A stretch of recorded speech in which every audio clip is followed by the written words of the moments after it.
Again welcome to the cafe. Ecosystem ecosystem के बारे में हम फिर से डिटेल में बात करते हैं। हमने बेसिक समझ लिया इकोसिस्टम होता क्या है, राइट। तो इकोसिस्टम देखो दो तरह के होते हैं, वहां हमने बात की थी, नेचुरल और आर्टिफिशियल। आर्टिफिशियल यानी कि मैन मेड, ठीक है। और नेचुरल में कौन कौन से आते हैं? Aquatic and terrestrial. एक्वेटिक में फ्रेश वाटर, मरीन, दो तरह के होते हैं। टेरेस्ट्रियल में ग्रासलैंड, डेजर्ट एंड फॉरेस्ट, यानी कि एक जगह पेड़ है, एक जगह पेड़ नहीं है, और उन दोनों के बीच का एरिया ग्रासलैंड। टेरेस्ट्रियल इकोसिस्टम में ये तीन है। एक्वेटिक में दो हैं, यानी मरीन यानी कि ओशियन से रिलेटेड, और फ्रेश वाटर मतलब rivers, streams and ponds ETC से related fresh water ecosystem. Fresh water भी तीन तरह का होता है, वेटलैंड्स, लोटिक, लैंटिक, ठीक है। लोटिक यानी कि उन इकोसिस्टम्स को बोलते हैं जहां पर फ्रेश वाटर बहता हुआ हो, यानी कि रिवर्स, स्ट्रीम्स, इनमें फ्रेश वाटर है, वो फ्लोइंग है, बह रहा है एक जगह से दूसरी जगह, उनको बोल देते हैं लोटिक। और पॉन्ड्स और लेक यानी रेस्टिंग पोजीशन में वाटर, लेटा हुआ, लेंटिक मतलब लेटा हुआ, लेटा हुआ याद कर लो, याद रखने में आसानी होगी। लेटा हुआ, लैंटिक लेटा हुआ यानी रिलैक्स्ड कंडीशन में, यानी कि स्टेगनेंट वाटर होता है। The ecosystems, fresh water ecosystems are called lentic, यानी कि पॉन्ड्स, लेक्स एक्सेट्रा, ठीक है।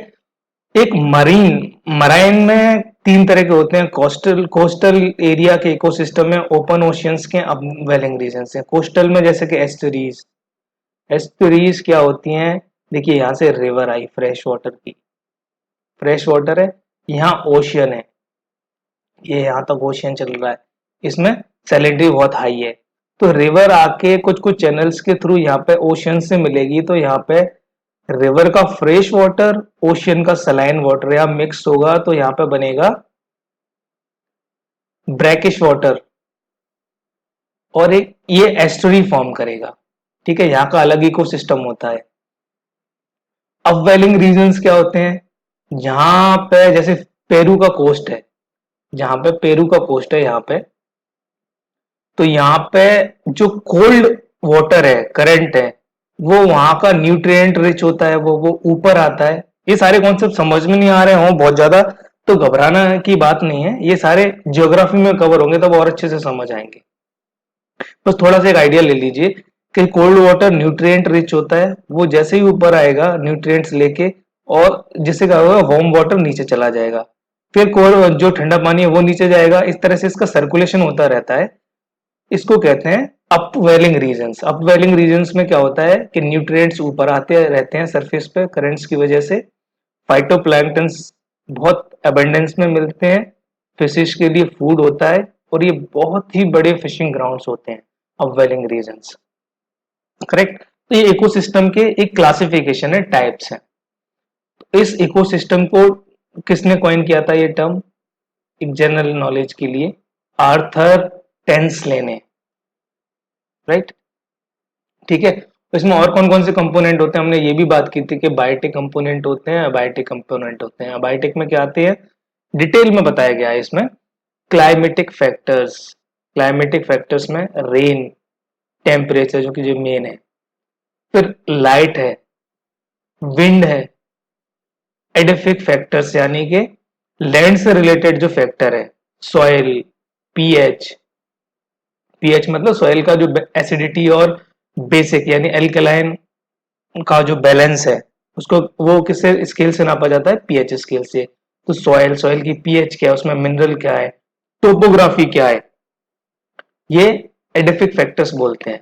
अबायोटिक टोपोग्राफी मतलब, topography is the study of the shapes and feature of the earth और land surfaces, right. Biotic component में हमने पता ही कर लिया है, प्रोड्यूसर होते हैं, कंज्यूमर्स होते हैं, डिकम्पोजर्स होते हैं, राइट। और कंज्यूमर्स भी चार तरह के होते हैं, primary, secondary, tertiary, quaternary. Primary जो कि डायरेक्टली प्रोड्यूसर पर डिपेंड करते हैं, सेकेंडरी जो प्राइमरी को खाते हैं, टर्शरी इन दोनों में से ले सकते हैं, वो मेनली सेकेंडरी पे डिपेंड करते हैं कंजम्पशन के लिए। और क्वाटरनरी जो टर्शरी को डिकम्पोज करते हैं। ठीक है, ये बायोटिक एंड अबायोटिक कंपोनेंट हो गए इकोसिस्टम के। अबायोटिक कंपोनेंट्स ऑफ इकोसिस्टम, ठीक है, यानी कि non living, limiting, light, water, temperature. अब हम क्या देख रहे हैं इनमें कि ये किस तरह से इन्फ्लुएंस होते हैं, यानी बाकी कंपोनेंट्स को, बायोटिक कंपोनेंट्स को किस तरह से इन्फ्लुएंस करते हैं अबायोटिक कंपोनेंट। सोलर रेडिएशन, यानी कि किसके लिए जरूरी है, फोटोसिंथेसिस के लिए जरूरी है, फोटो पीरियोडिसिटी के लिए जरूरी है, यानी मेनली अब याद रखिए फोटोसिंथेसिस के लिए जरूरी है।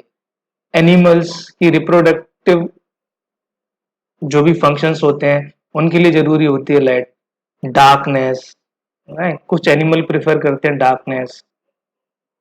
माइग्रेटरी एक्टिविटीज, लाइट की वजह से क्या, जैसे जैसे कि एक जगह पे पोलर रीजन्स में सर्दियों में स्पेशली नॉर्थ पोल में सर्दियों में लाइट कम पड़ रही है, यानी कुछ एरियाज हैं साइबेरियाज के, वहां पे लाइट कम आ रही है, यानी टेम्परेचर भी कम हो गया, तो वहां से माइग्रेट कर गए, यानी कि लाइट इन्फ्लुएंस कर रही है वहां की पॉपुलेशन को, यानी अबायोटिक कंपोनेंट्स हैं, बायोटिक को इन्फ्लुएंस कर रहे हैं।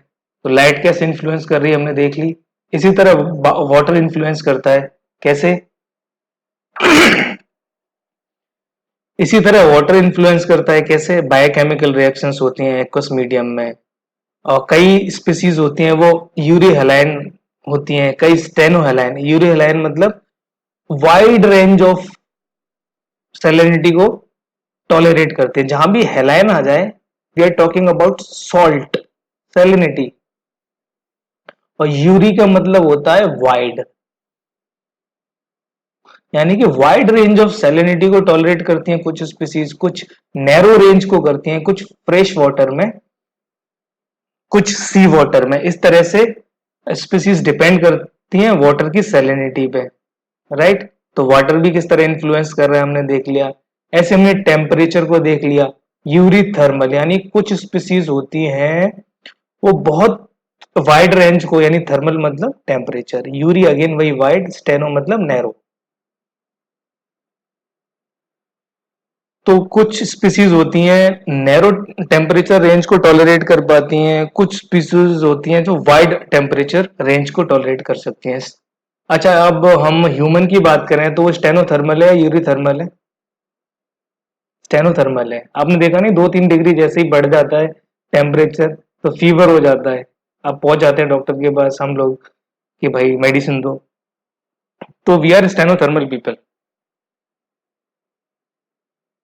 ऐसे ही एटमॉस्फेयर है, वो किस तरह से इन्फ्लुएंस करता है कि हमें एक पर्टिकुलर बैलेंस चाहिए गैसेस का एटमॉस्फेयर में। ऑक्सीजन 21% चाहिए, नाइट्रोजन 78% चाहिए, कार्बन डाइऑक्साइड इतने प्रोपोर्शन में जरूरी होती है जिससे कि कार्बोहाइड्रेट्स बनते हैं।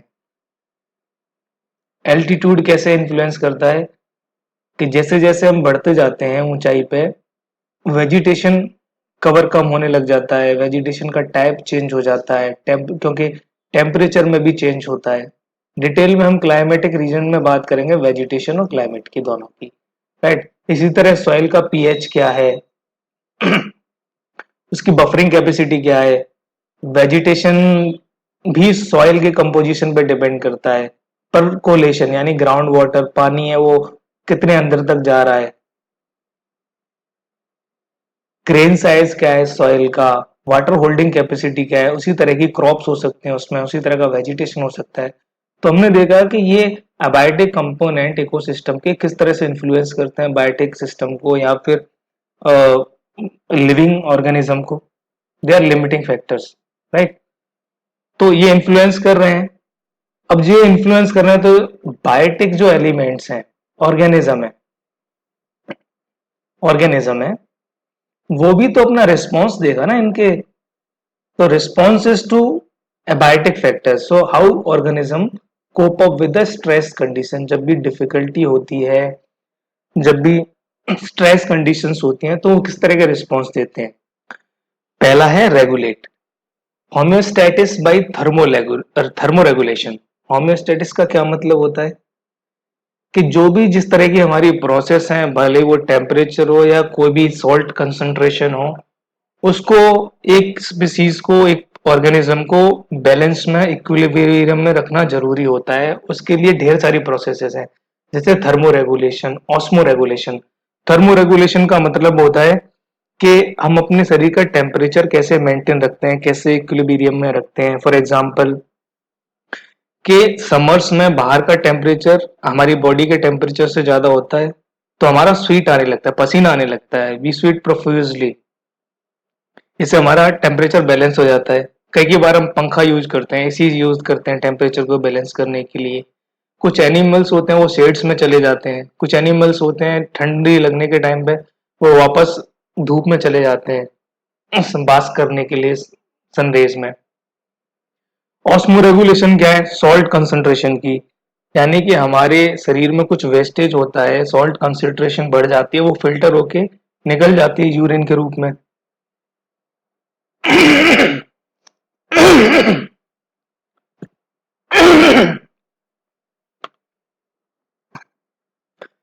तो ये ऑस्मो रेगुलेशन, थर्मो रेगुलेशन, इस तरह की प्रोसेस से हम रेगुलेट करते हैं, यानी अपना इक्विलिब्रियम मेंटेन करते हैं। दूसरा है कन्फर्म। कन्फर्म मतलब कॉम्प्लाइंग विद रूल्स, रूल्स को के साथ कंप्लाई करना। यानी फॉर एग्जांपल देखिए, आप इसको इस तरह समझ सकते हैं कि heat regulation is a function of surface area. Small animals होते हैं, they have larger surface area relative to their volume, so they tend to lose body heat very fast। यानी छोटे एनिमल्स का उनके वॉल्यूम के हिसाब से रिलेट कॉन्टेक्स्ट में उनका सरफेस एरिया है वो बहुत बड़ा होता है, तो उनकी हीट लॉस जल्दी होता है। यही रीजन है कि स्मॉल एनिमल्स पोलर रीजन में नहीं मिलते, क्योंकि छोटे एनिमल्स हैं, हीट लॉस जल्दी करेंगे। How they will survive in cold conditions? No. तो कंफर्म यानी कंप्लाइंग विद द रूल्स, वहां पे छोटे एनिमल्स पाए नहीं जाते। तीसरा है माइग्रेट। हमने साइबेरियन क्रेन का एग्जांपल लिया था कि ठंडी बढ़ने पर they migrate to warm places, like Bharatpur के घना सेंचुरी में आ जाते हैं, वे बर्ड सेंचुरी में। फ्लेमिंगोस हैं वो मूव करते हैं, माइग्रेट करते हैं। ठीक है। चौथा रिस्पॉन्स है सस्पेंड, यानी कि अपनी एक्टिविटीज को टेम्पररी पीरियड के लिए सस्पेंड कर देना। उसमें कई सारी प्रोसेस हैं, डोरमेंसी, हाइबरनेशन, एस्टिवेशन और डिस्पॉज। यहाँ पे एक और एक्टिविटी होती है डायपॉज। ये क्या होते हैं?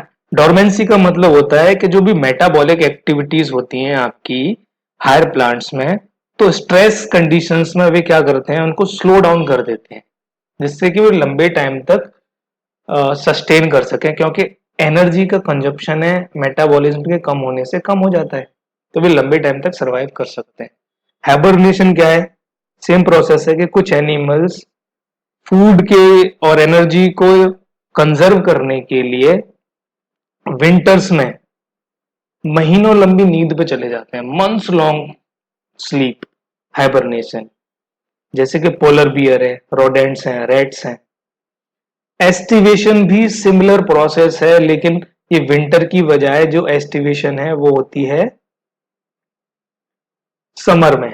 ये देखिए समर में। पांचवा एडेप्टेशन, यानी मॉर्फोलॉजिकल, फिजियोलॉजिकल, बायोकेमिकल, बिहेवियरल, बहुत सारे चेंज लाते हैं जिससे कि हम आसपास के एनवायरनमेंट के साथ अडेप्ट हो सकें, वहां सरवाइव कर सकें। अच्छा, एक प्रोसेस और है इवोल्यूशन, यानी कि ग्रेजुअल चेंज होते हैं हम। जैसे कई साइंटिफिक थ्योरीज में ये बोला जाता है, जो कि एक्सेप्टेड अभी तक थ्योरी है, कि मंकी से धीरे धीरे इवॉल्व होके हम लोग इंसान बने। तो ग्रेजुअल प्रोसेस ऑफ चेंज है वो इवोल्यूशन की, हमने ट्रेड्स विकसित किए और सरवाइव किया। जिराफ है, जिराफ की जो नेक है वो लंबी हो गई, क्यों? क्योंकि उनको ऊपर की जो पत्तियां होती थी ट्री की, उनको खाने में बड़ी ही, ट्री लीव्स को कंज्यूम करने में उन्हें प्रॉब्लम होती थी, तो धीरे धीरे धीरे वो इवॉल्व होके लंबी हो गई। दूसरा, ठंडे क्लाइमेटिक रीजन्स में जो मैमल्स होते हैं, हीट लॉस करना उनके लिए जरूरी है, पहले तो उनका साइज बड़ा होना चाहिए। सेकेंडली, जो उनके ईयर्स हैं जहां से हीट लॉस सबसे ज्यादा होता है, या फिर और भी लिम्स हैं, वो बहुत छोटे होते हैं। ठीक है, यानी mammals from colder climates have generally have shorter ears and limbs to minimize heat loss। और ये कॉन्सेप्ट है, ये कहा जाता है एलन्स रूल, अडेप्टेशन मैकेनिज्म।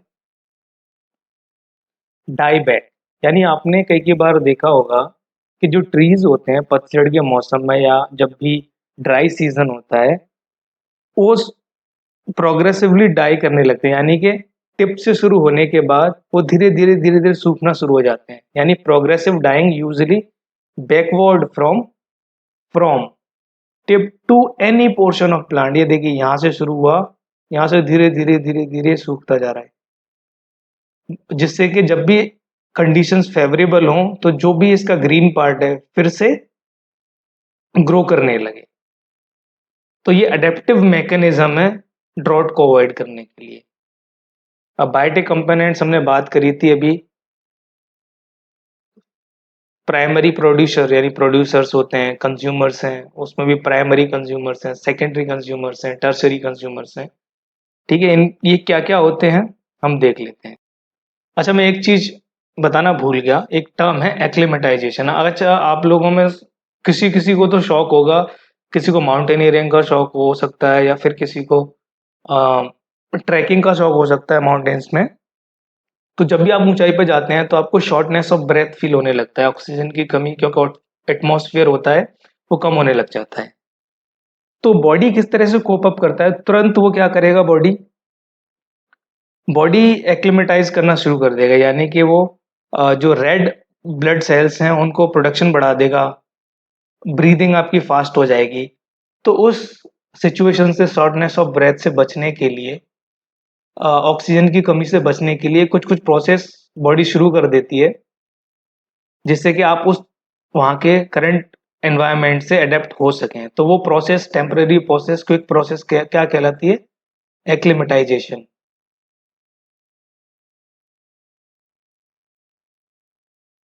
ठीक है, तो अभी हम बात करते हैं बायोटिक कंपोनेंट्स की।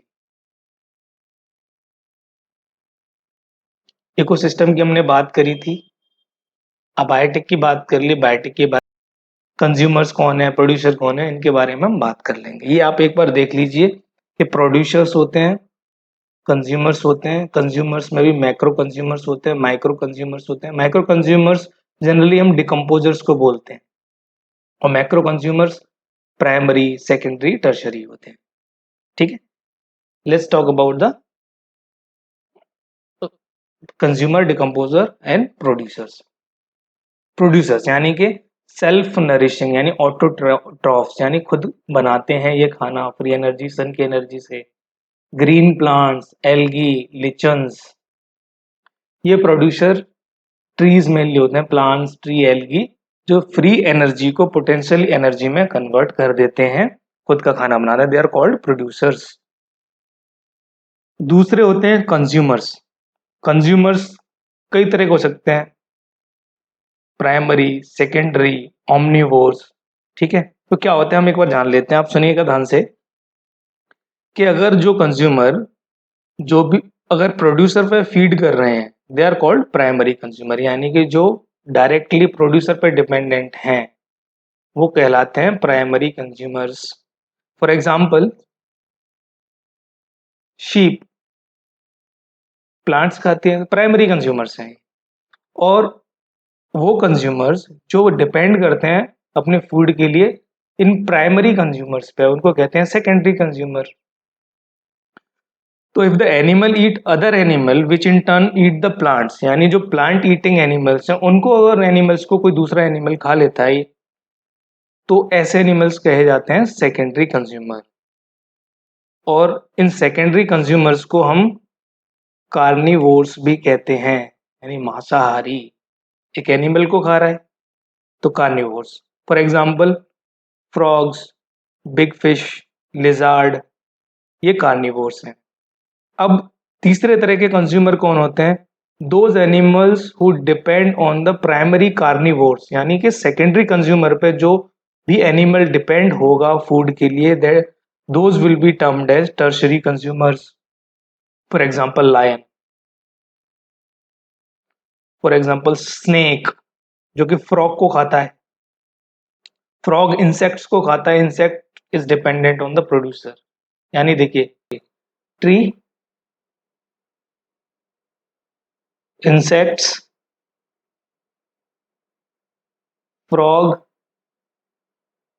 स्नेक, एक चेन बन गई। यानी ये प्रोड्यूसर है, ये प्राइमरी कंज्यूमर है, सेकेंडरी कंज्यूमर है, टर्शरी कंज्यूमर है, राइट। और यहां से ये फ्रॉग, स्नेक, ये they also called carnivores. Quaternary consumer यानी कि ये फूड चेन में टॉप पे होते हैं। फूड चेन, फूड वेब क्या होते हैं डिटेल में डिस्कस हम लेटर करेंगे। फंक्शंस, इकोसिस्टम के फंक्शंस की बात कर रहे होंगे तब हम फूड चेन, फूड वेब को डिटेल में डिस्कस कर रहे होंगे। तो फूड चेन अभी समझ लीजिए कि ये चेन बनी थी ना, ये वाली, ये फूड चेन है। यानी कि एक एक कंज्यूमर दूसरे पर डिपेंडेंट है, ये चेन है ये पूरी। उसको टॉप में मानते हैं हम क्वाटरनरी कंज्यूमर्स को। ये एपेक्स कंज्यूमर्स होते हैं। ये टर्शरी कंज्यूमर्स पे डिपेंड करते हैं, walls, sharks, right.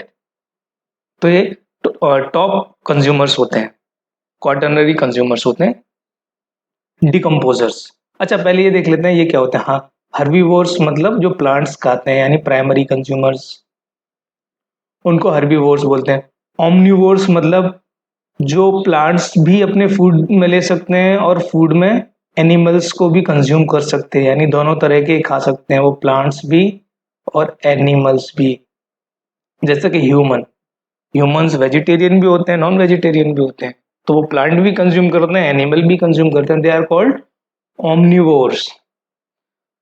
Last biotic component है इकोसिस्टम का, डिकम्पोजर्स। डिकम्पोजर्स क्या होते हैं? डिकम्पोजर्स वो ऑर्गेनिज्म होते हैं जो डेड ऑर्गेनिक मैटर को, वेस्ट को डिकम्पोज करते हैं, ब्रेक डाउन करते हैं। वो अपने फूड को खाते नहीं है, they do not eat their food, they decompose it externally. ठीक है, जैसे कि फंगी, बैक्टीरिया, ये की डिकम्पोजर्स हैं बहुत सारी इकोसिस्टम्स में। फंगी, बैक्टीरिया, ये decompose food but do not eat, right. अच्छा, मशरूम्स की आप सब्जी कई लोगों को पसंद होगी। मशरूम क्या है? Mushrooms, they are fungi. Mushrooms are fungi. ठीक है, डिकम्पोजिशन समझ में आ गए। एक होते हैं इसी में डेट्रीवोर्स। डेट्रीवोर्स आर ऑर्गेनिज्म, यानी ये वो ऑर्गेनिज्म है वो जो कि ऑर्गेनिक वेस्ट होता है डेड प्लांट्स और एनिमल्स का, उसको फूड के रूप में लेते हैं। यानी कि those who feed on the organic waste of dead plants and animals, जैसे कि बटरफ्लाईज, बीटल्स, अर्थवॉर्म्स। ठीक है,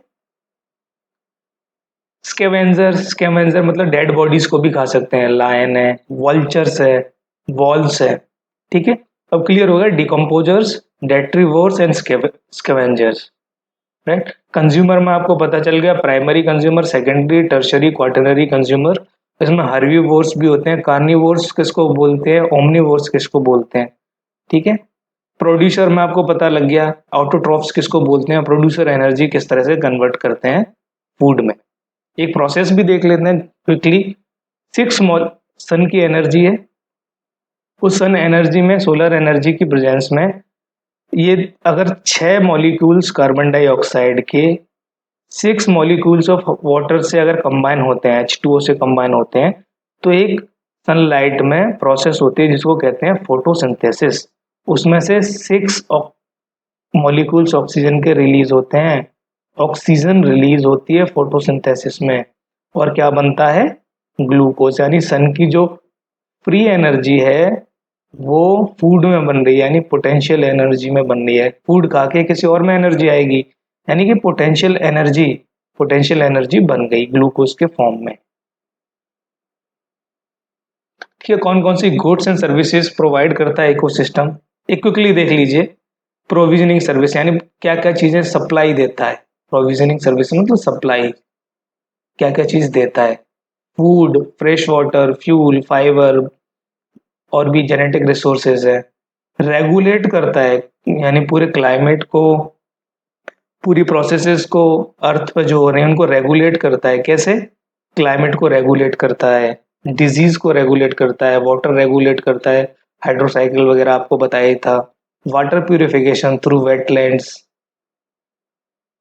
राइट। पॉलिनेशन, पॉलिनेशन बीज, आइंस्टीन ने कहा था कि बीज इतनी इंपॉर्टेंट है ह्यूमन काइंड के लिए कि अगर बीज ना हो तो 4 साल के अंदर पूरा का पूरा प्रोडक्टिविटी डाउन आना शुरू हो जाएगा और आने वाले कुछ डिकेड्स में पूरी की पूरी ह्यूमन रेस है वो खत्म भी हो सकती है, डिस्ट्रॉय हो सकती है। Bees are the primary agent of pollination. Pollination की वजह से ही प्लांट प्रोडक्टिविटी डाइवर्सिटी होती है, वेजिटेशन बढ़ता है।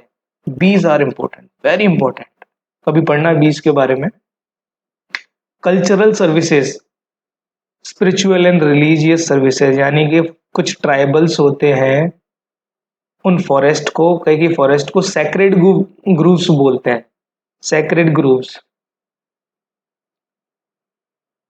सैक्रेड ग्रुप्स उनको एक देवता की तरह मानते हैं, गॉड की तरह मानते हैं, उनको उसी तरह पूजते हैं। एक कंजर्वेशन के लिए भी काम आता है। तो वो स्पिरिचुअल एंड रिलीजियस सर्विसेज देते हैं, रिक्रिएशनल टूरिज्म के लिए भी, एस्थेटिक, इंस्पिरेशनल, एजुकेशनल, ये सारी चीजें, ये सर्विसेज इकोसिस्टम हमको प्रोवाइड करते हैं।